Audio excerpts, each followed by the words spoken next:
Zephyr was not what most beings would call a typical dragon. Standing barely 3 feet tall with scales that shimmered between copper and rust, she was often mistaken for a large lizard by tourists visiting the Outer Rim trading station of Kalos 7. Her home, if it could be called that, was a ramshackle collection of salvaged ship parts, discarded mining equipment, and whatever else the galaxy's travelers deemed worthless enough to abandon. The roof leaked. It had been leaking for 3 standard months now, ever since a particularly violent ion storm had torn through the sector. The makeshift covering of patched hull, plating, and recycled atmosphere processors couldn't withstand much more than a gentle breeze, let alone the cosmic fury that regularly swept through this forgotten corner of space. Zephyr sat hunched over her workbench, tiny claws delicately adjusting the circuitry of a broken communication device. Water dripped steadily into a collection of mismatched containers scattered around her workshop. Plink, plink, plink. The sound had become the rhythm of her existence, a constant reminder that even dragons could be reduced to living like scavengers. She wasn't supposed to be here. Dragons, even small ones, were meant for grand lairs filled with treasure hoards that could fund small wars. They were meant to inspire fear and awe, to command respect from lesser species. Instead, Zephyr spent her days fixing other people's broken technology for enough credits to buy synthetic food paste and recycled water. The irony wasn't lost on her. Her species possessed one of the most advanced understanding of energy manipulation in the known galaxy. Dragons could bend electromagnetic fields, channel plasma with their breath, and instinctively comprehend quantum mechanics that left most university professors scratching their heads.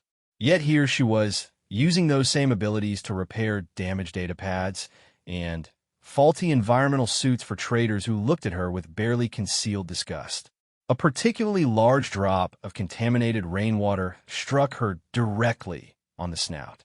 Zephyr snarled, a sound that would have been terrifying from a full-size dragon, but emerged as more of an irritated chirp from her diminutive throat.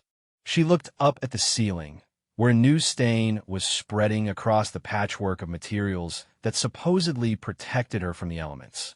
"Wonderful," she muttered in Galactic Standard, her voice carrying the melodic undertones that marked her as draconic despite her size. "Another leak to ignore, because I can't afford proper repairs."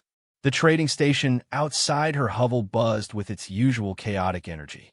Kalos 7 existed in the gray area between legitimate commerce and outright piracy, attracting beings who preferred to conduct their business away from the prying eyes of the Galactic Council.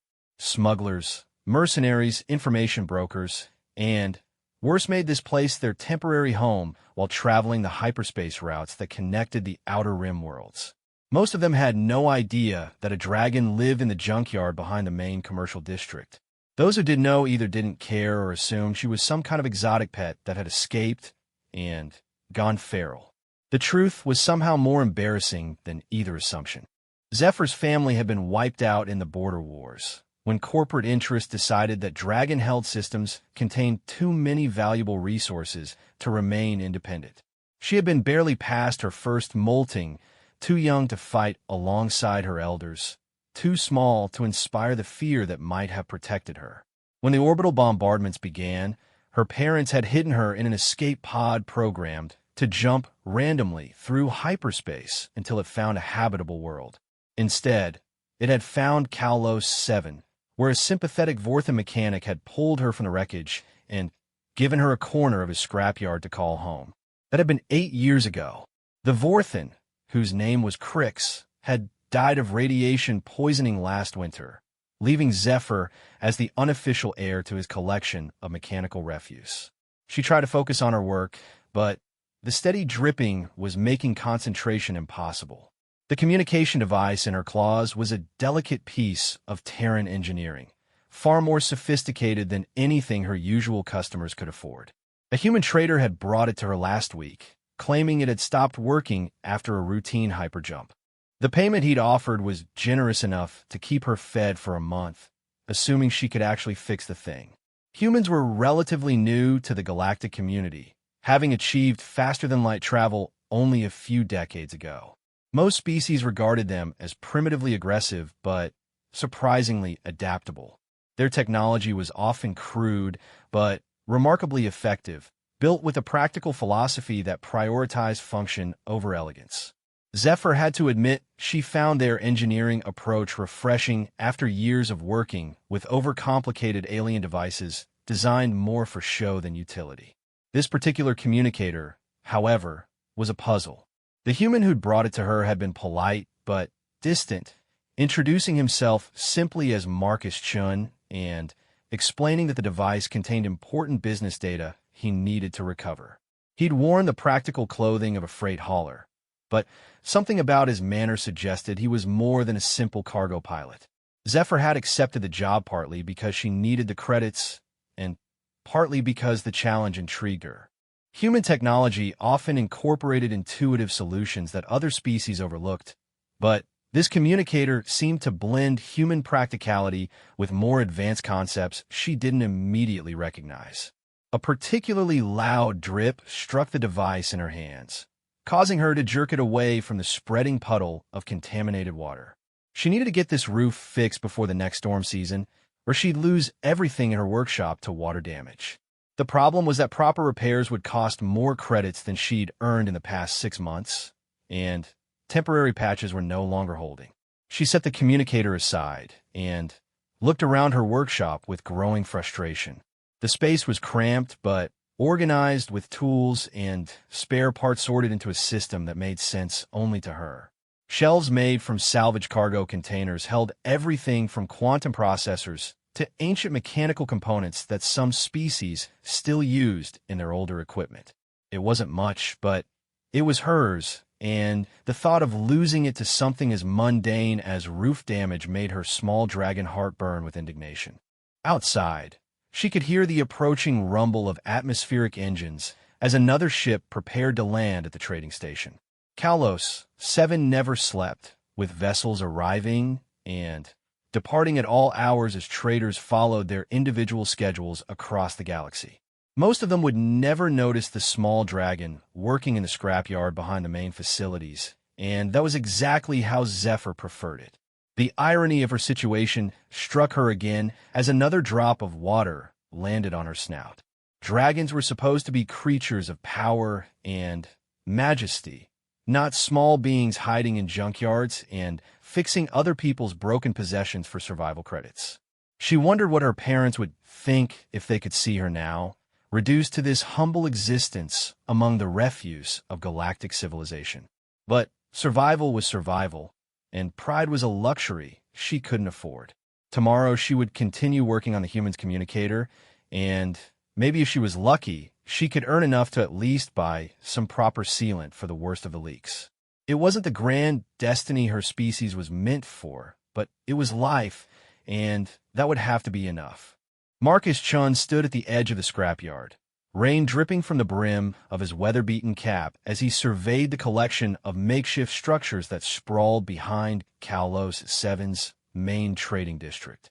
He'd been directed here by a Vorthan parts dealer who'd assured him that the little dragon was the best electronics repair specialist on the Outer Rim, assuming you could find her workshop among all the junk. The rain was getting heavier, and Marcus could see lights flickering through the cracks in what appeared to be a shelter cobbled together from old spacecraft hulls and mining equipment. The structure looked like it had been built by someone with more determination than resources, held together by ingenuity and probably a fair amount of hope. He approached cautiously, not out of fear, but from respect for privacy. Living on the margins of galactic society taught you to be careful about uninvited visits, and the fact that a dragon had chosen to make her home in this forgotten corner suggested she valued her solitude. Still, he needed his communicator repaired, and, more importantly, he needed to check on the small being who was apparently living in conditions that would shame most refugee camps.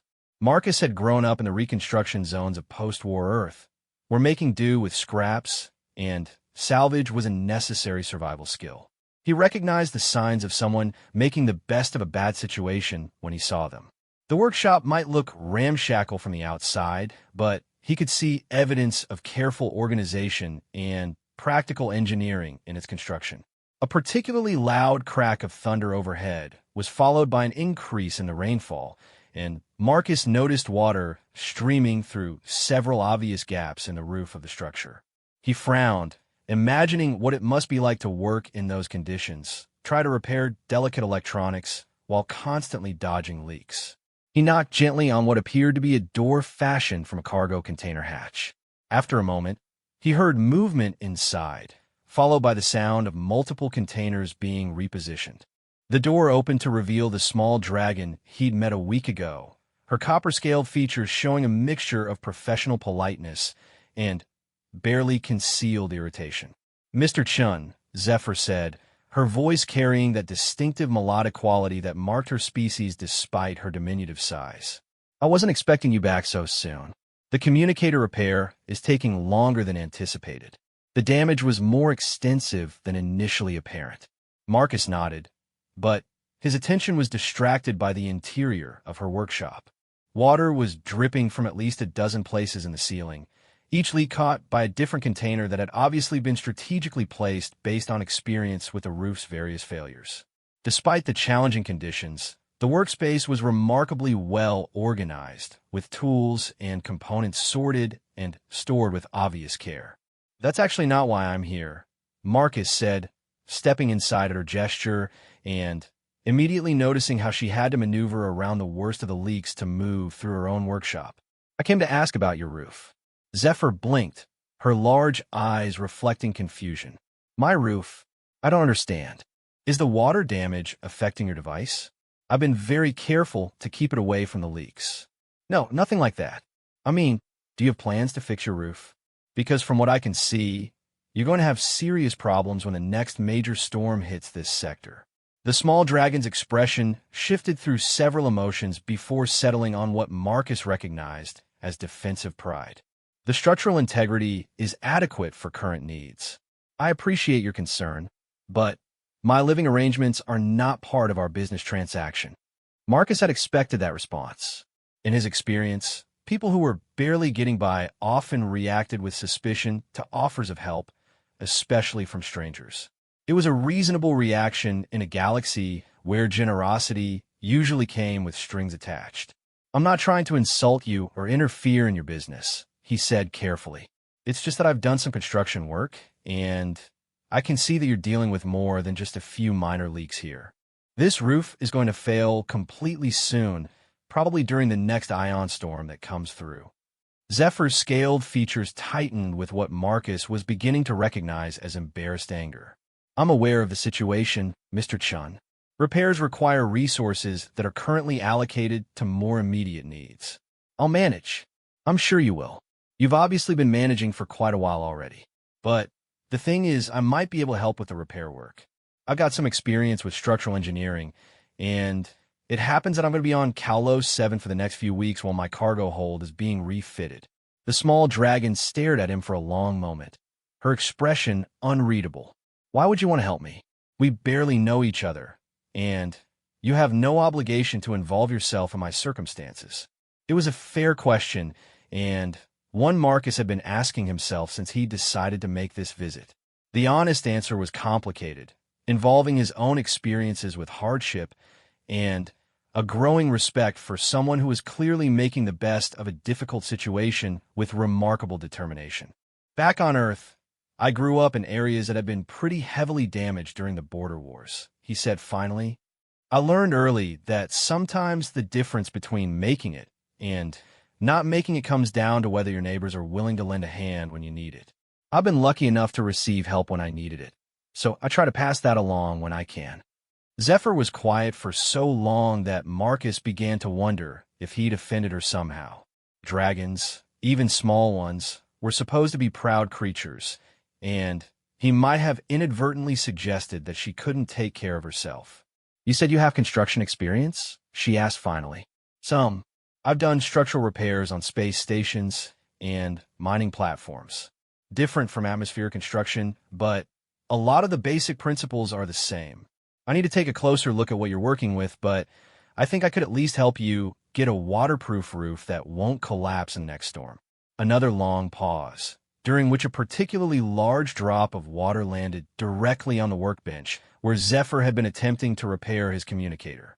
She looked at the spreading puddle, then at the bucket she'd positioned to catch most of the drips from that particular leak, then back at Marcus. "What would you want in return?" she asked, her voice carrying a wariness that suggested experience with offers that seemed too good to be true. "Nothing. Well, maybe you could help me understand some of the modifications that have been made to my communicator. The original damage was minor, but someone's added some interesting upgrades that I didn't know were there." For the first time since he'd met her, Marcus saw Zephyr's expression brighten with what looked like genuine interest. "Upgrades? I wonder about some of the circuitry I found. The basic human design is quite elegant, but there are components integrated into the system that appear to be of different origin. That's what I was hoping you could help me figure out." The person who sold me the communicator might not have mentioned all of its capabilities. Zephyr glanced around her workshop, taking in the various containers, catching water from the leaking roof, then looked back at Marcus. "You're serious about helping with repairs? This isn't some form of charity disguised as a business arrangement?" "I'm serious, and it's not charity. I could use a safe place to work on my own equipment while I'm here, and you obviously know more about electronics repair than anyone else on this station. Seems like a fair trade to me." The small dragon was quiet for another moment, then nodded slowly. "Very well, Mr. Chun. We can discuss the possibility of a mutually beneficial arrangement. But I want to be clear that any work done on my roof will be part of an equal exchange, not a gift." Marcus smiled. "Understood. Should we start by taking a look at what we're working with?" As if in response to his question, a new leak opened up directly above them, sending a stream of cold, contaminated rainwater splashing onto the floor between them. Zephyr looked up at the spreading stain on her makeshift ceiling, then back at Marcus. "Yes," she said with a sigh that sounded remarkably human despite her draconic nature. "I think that would be an excellent place to start." The next morning brought clear skies and the kind of crisp atmosphere that made even Kalos 7's industrial sprawl look almost appealing. Marcus arrived at the scrapyard early, carrying a toolkit and a portable scanner that could analyze structural integrity. He found Zephyr already at work, carefully examining the communicator under a magnifying lens that looked like it had been salvaged from a starship's navigation system. "Good morning," he said, setting his equipment down carefully to avoid the various containers still positioned to catch drips from the previous night's rain. "How's the analysis coming along?" Zephyr looked up from her work, and Marcus noticed that her scales seemed brighter in the morning light, shifting between copper and gold depending on the angle. "Fascinating," she said, genuine enthusiasm evident in her voice. "This device contains technology that shouldn't exist according to current galactic standards. Someone has integrated quantum processing elements that are at least 50 years ahead of anything I've seen before." Marcus felt a chill that had nothing to do with the morning air. He'd suspected his communicator was more than it appeared, but hearing confirmation from someone with Zephyr's obvious expertise made the implications much more serious. "Any idea who might have installed those upgrades?" The craftsmanship suggests someone with extensive knowledge of both human engineering principles and advanced quantum mechanics. The integration is seamless, which means whoever did this work understood both technologies at a fundamental level. Zephyr paused, studying Marcus's expression. "I'm beginning to suspect this isn't just a standard communication device." "No," Marcus admitted. "It's not. The person who sold it to me claimed it was surplus military equipment, but I'm starting to think there's more to the story." "Can you tell what the upgrades actually do?" Zephyr set down her magnifying lens and gestured to a section of the device where she'd carefully opened the casing. The quantum processors appear to be designed for data encryption and transmission across vast distances without using standard hyperspace communication networks.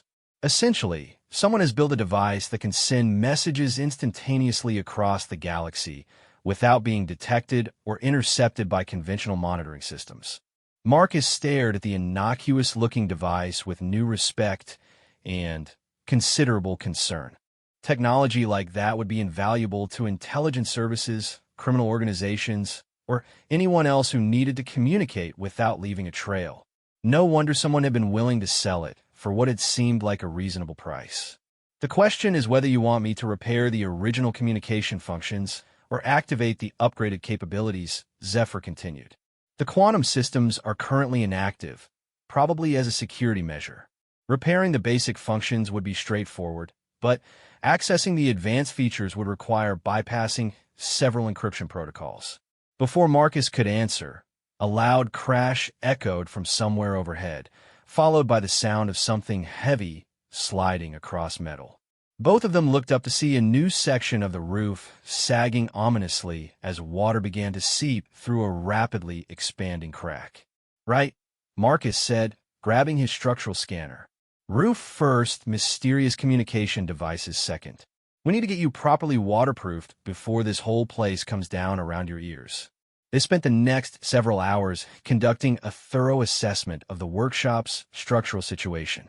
What Marcus found was both better and worse than he'd expected.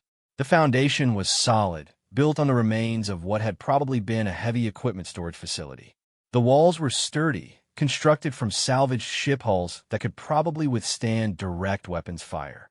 The roof, however, was a disaster waiting to happen.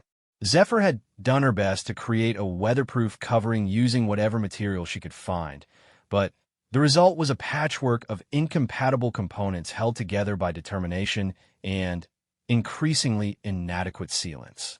The whole structure was on the verge of catastrophic failure. "The good news is that we're working with a solid foundation," Marcus explained as they stood outside the workshop, looking up at the sagging roof sections.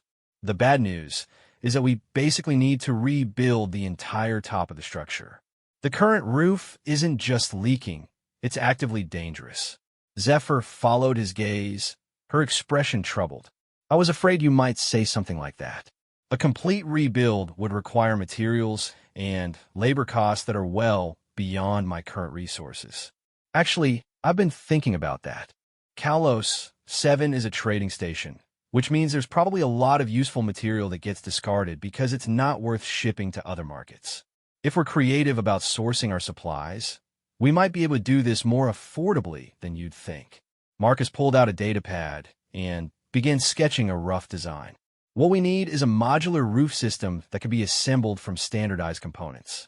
The trick is to use materials that are commonly available but often overlooked because they're designed for other purposes."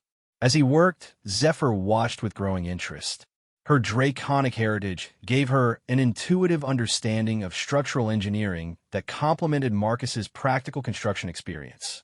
Within an hour, they had developed a design that would provide superior weather protection while being both affordable and relatively easy to construct. "This could actually work," Zephyr said, studying the completed plans. "The environmental control system ducting you're proposing to use as primary supports is readily available from ship retrofitting operations, and using cargo container panels for the outer shell would provide excellent weather resistance. The best part is that the whole system is designed to be assembled in sections," Marcus added. "We can work on one area at a time without having to shut down your workshop completely. You can keep taking repair jobs while we're rebuilding." They spent the rest of the day sourcing materials, which turned out to be easier than either of them had expected. Kalos 7's position as a hub for various shipping routes meant that useful components were constantly being discarded or sold cheaply by traders who needed to free up cargo space. By late afternoon, they had acquired most of what they needed for a fraction of what the same materials would have cost through traditional suppliers. As they organized their purchases in the scrapyard, Zephyr seemed more animated than Marcus had seen her since they'd met. The prospect of having a properly weatherproof workshop was obviously appealing, but he suspected there was more to her enthusiasm than simple practical concerns. "You know," she said as they sorted through a collection of environmental ducting components, "I haven't worked on a major construction project since I was very young. Dragons are natural builders, but I haven't had the opportunity to exercise those instincts in years." "I get the feeling you haven't had the opportunity to exercise a lot of your natural instincts," Marcus observed. "Living in hiding can't be easy for someone with your capabilities." Zephyr was quiet for a moment, her claws carefully sorting bolts and fasteners with the precision that had made her such an effective electronics technician. It's been necessary, she said finally. Dragons are not particularly welcome in most parts of galactic society. Too many people remember the border wars and assume that any dragon they encounter must be a potential threat. Marcus nodded, understanding more about her situation than she probably realized. Humans had their own experience with being judged based on the actions of others, and he knew how isolating it could be to constantly hide essential parts of yourself to avoid prejudice and suspicion. Well, he said, hefting a particularly heavy piece of ducting, this project should give you a chance to stretch those building instinct a bit. And once we get your roof sorted out, maybe we can figure out what to do about that mysterious communicator of mine. Zephyr's expression brightened again. Yes, that device is genuinely intriguing. I have some theories about who might have created those modifications, but I'd like to run some more detailed scans before I share my conclusions. As the afternoon faded into evening, they continued organizing materials and refining their construction plans. The work was practical and focused, but Marcus found himself enjoying the collaboration more than he'd expected. Zephyr's combination of technical expertise and natural engineering instincts complemented his construction experience perfectly, and he was beginning to understand why she had developed such a reputation as a repair specialist despite her isolated circumstances. More importantly, he was beginning to see glimpses of the being she might be if she didn't have to constantly hide her true capabilities. Dragons were supposed to be magnificent creatures, and even in her diminutive form, Zephyr showed flashes of the intelligence, creativity, and natural authority that had made her species legendary throughout the galaxy. The roof project was going to be more than just a practical improvement to her living situation. If Marcus was right about what he was seeing, it might be the first step toward helping a remarkable being rediscover exactly what she was capable of accomplishing. 3 days into the roof reconstruction, Marcus discovered that working alongside a dragon, even a small one, was unlike anything he'd experienced before. Zephyr's natural abilities made certain aspects of the construction almost impossibly easy, while revealing capabilities she'd apparently never mentioned to anyone else on Kalos 7. Could you hold that support beam steady while I secure the connection points? Marcus asked, balancing precariously on a makeshift scaffold as he attempted to install one of the primary structural elements. Instead of physically grabbing the beam, Zephyr simply focused her attention on it. The metal component, which weighed at least 50 pounds, rose smoothly into perfect alignment and held there without any visible means of support. Marcus had seen telekinesis before, but never with such precise control and apparent effortlessness. Is that going to hold while I work on it? He asked, trying to keep the amazement out of his voice. For as long as necessary, Zephyr replied calmly, though Marcus caught a hint of satisfaction in her tone. Dragons have an intuitive understanding of electromagnetic fields. Manipulating metallic objects is a basic application of that ability. Marcus finished securing the connection points, marveling at the precision with which Zephyr maintained the beam's position.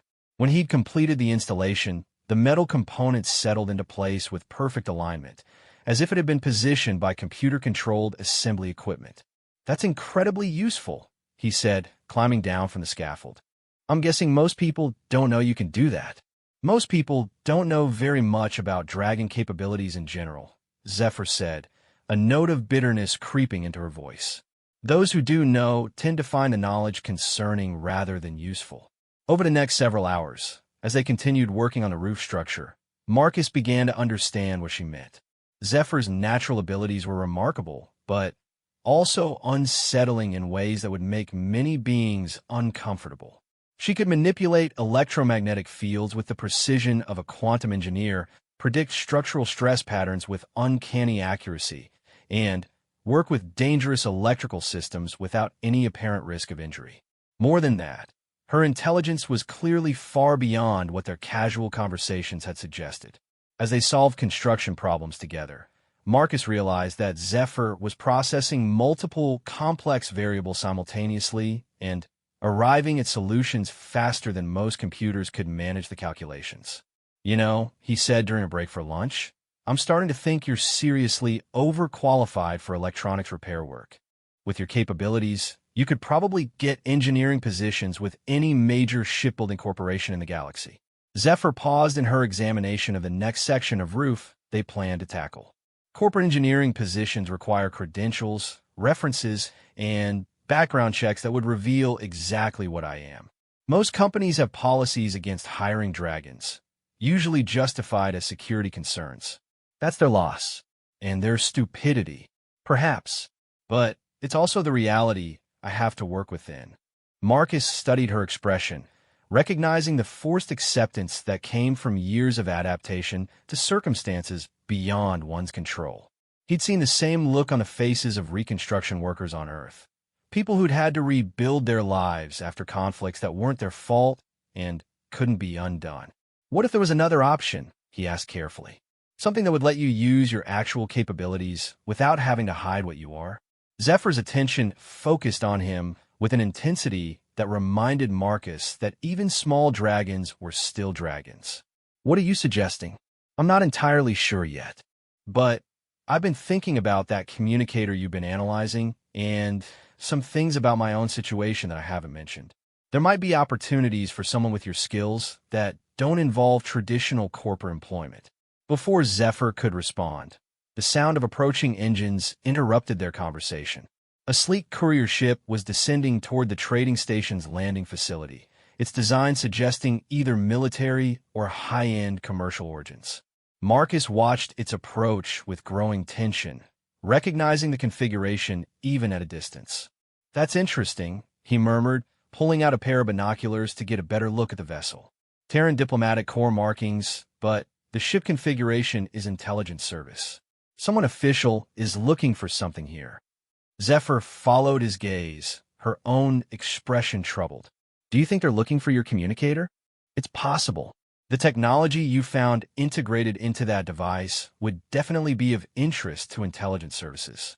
The question is whether they're here to retrieve it or to find out who's been using it." As if in answer to his question, Marcus's personal communicator chimed with an incoming message.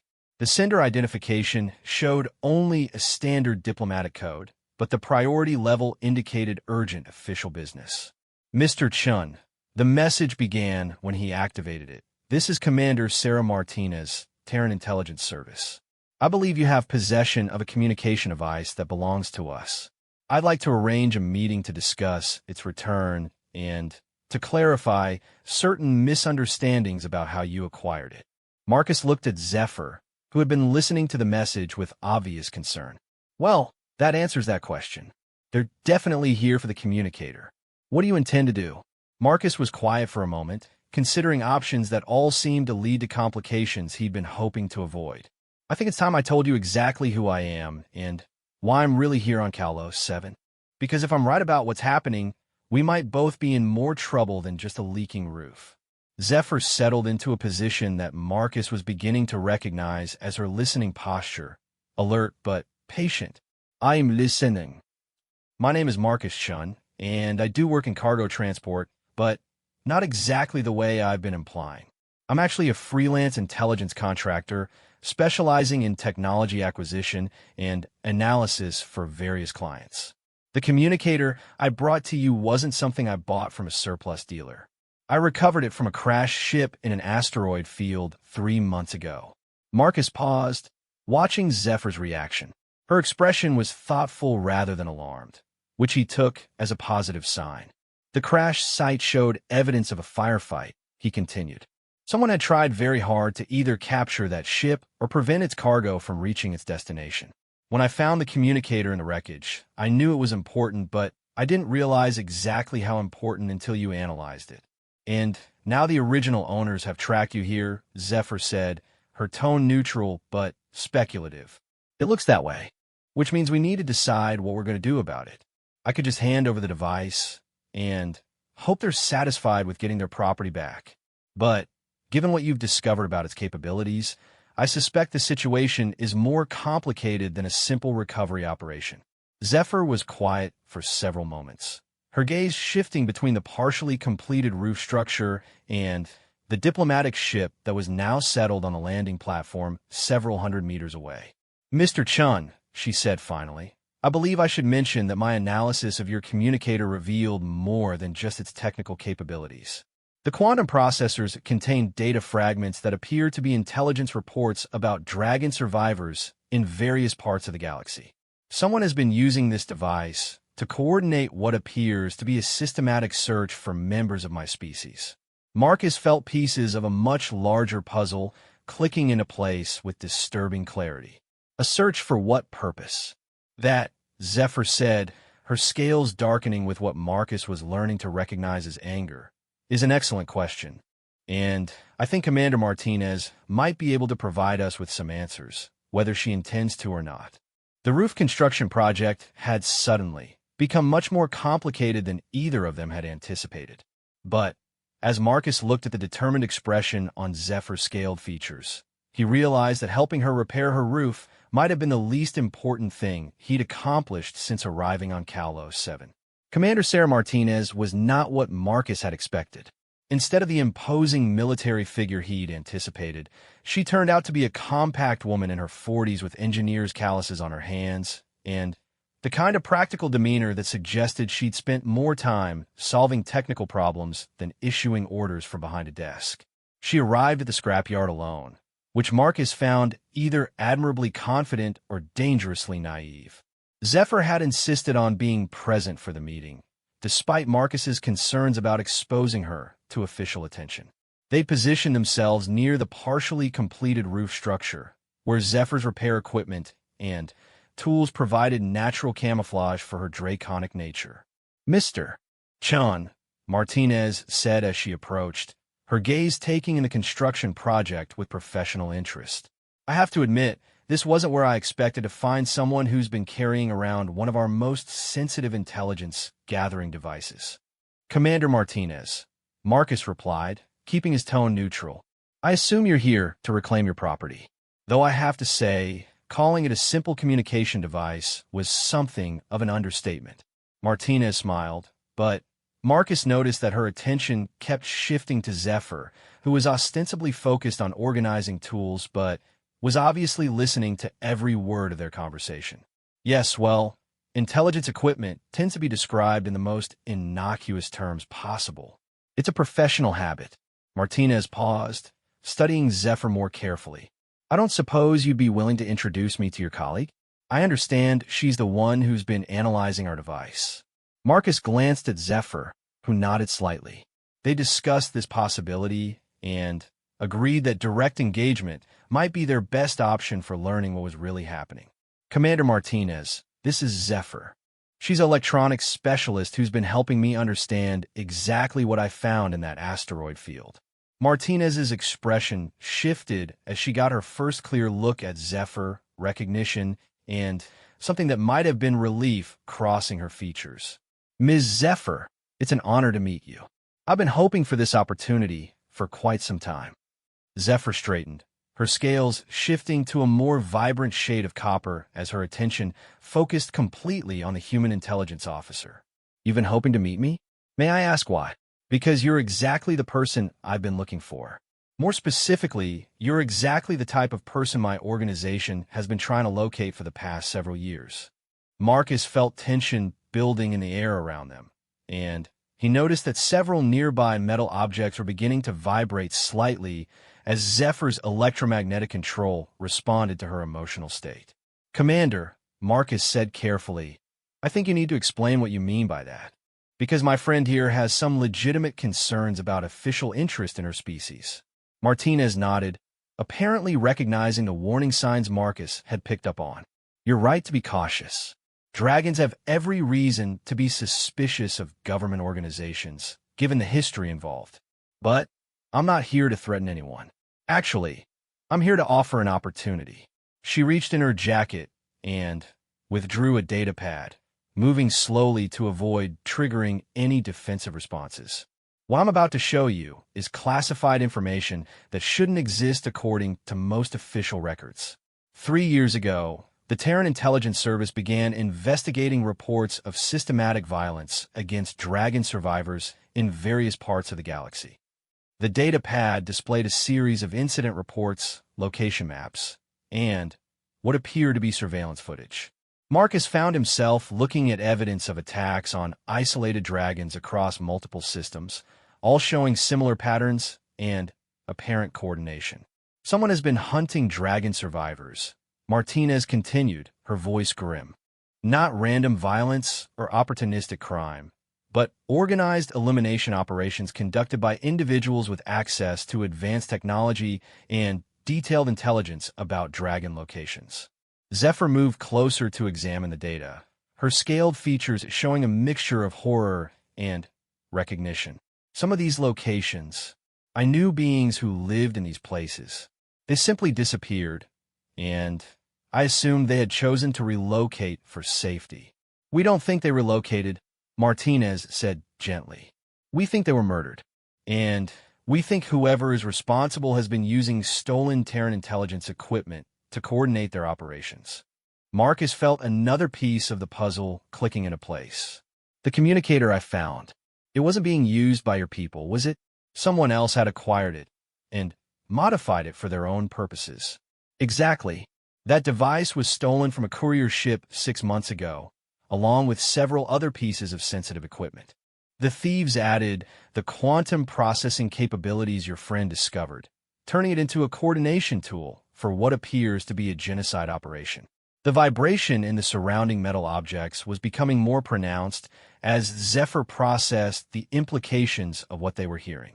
Marcus moved closer to her, offering what support he could while keeping his attention focused on Martinez. So what does this have to do with offering opportunities?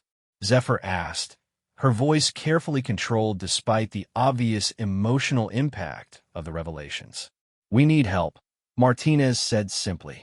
Whoever is responsible for these attacks has been extremely careful to cover their tracks. They're using technology we don't fully understand, operating in regions where our intelligence gathering capabilities are limited, and targeting individuals who live in isolation specifically to avoid official attention. She gestured towards Zephyr with obvious respect. We need someone who understands dragon culture, capabilities, and survival strategies. Someone who can help us predict where the next attacks might occur and identify potential targets before the hunters find them. Most importantly, we need someone who can help us understand the advanced technology these killers are using. Marcus could see Zephyr struggling with the decision, torn between the safety of continued anonymity and the obligation to help protect others of her kind. What exactly are you proposing? She asked finally. A consulting arrangement. Completely unofficial, well-paid, and structured to protect your identity from anyone who doesn't absolutely need to know it. You'd help us analyze intelligence reports, evaluate recovered technology, and develop strategies for protecting dragon survivors. In exchange, we provide you with advanced equipment, secure communications, and the resources to establish a proper workshop anywhere in Terran space. Martinez paused, looking around at the partially completed roof structure, including, if you're interested, the resources to establish a legitimate technology consulting business that would let you work openly without having to hide your capabilities. Zephyr was quiet for several moments, her gaze moving between Marcus and Martinez before settling on the incomplete roof that had started this entire sequence of events. If I agreed to this arrangement, she said slowly, would Mr. Chin be involved? Because I've found his perspective on human engineering approaches to be quite valuable. Martinez looked at Marcus with raised eyebrows. That would depend on whether Mr. Chen is interested in expanding his freelance contract work to include more regular collaboration with Terran intelligence. We could certainly use someone with his skills and experience. Marcus found himself looking at the two beings who had somehow become the most important people in his life over the course of a single week. The small dragon who'd been hiding her remarkable capabilities in a junkyard workshop, and the intelligence officer who was offering them both the chance to do work that might actually matter. Well, he said finally, I was planning to be here for a few more weeks anyway. We should probably finish fixing this roof before we start talking about establishing workshops in other parts of the galaxy. Zephyr's expression brightened for the first time since Martinez had arrived. Yes, the structural integrity is still compromised, and The weather prediction services are forecasting another storm system later this week. Martinez looked between them with obvious amusement. Are you telling me that in the middle of discussing a potential intelligence operation against genocidal killers, you're worried about roof repairs? Commander, Marcus said seriously, you obviously haven't tried to repair sensitive electronics equipment while dodging leaks from a failing roof structure.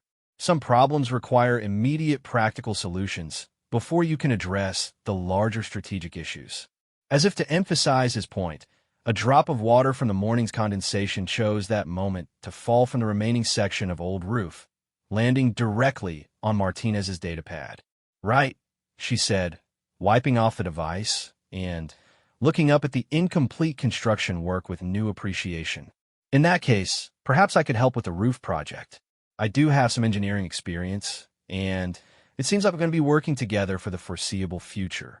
Zephyr looked at Marcus, who shrugged and handed Martinez a set of work gloves. Welcome to the team, Commander. Hope you're not afraid of heights. 3 hours later, as the three of them worked together to install the final section of weather-resistant roofing, Marcus reflected on how much his life had changed since he decided to investigate a leaking roof in an alien junkyard. He'd come to Kalos, 7 looking for someone to repair a mysterious piece of technology. Instead, he'd found a dragon hiding her true capabilities, uncovered evidence of systematic genocide, and apparently joined an intelligence operation that might reshape the balance of power in the Outer Rim territories. But first, they were going to finish fixing Zephyr's roof, because some problems, Marcus had learned, were too important to leave for later, and some partnerships were too valuable to trust to anything less than a completely waterproof foundation.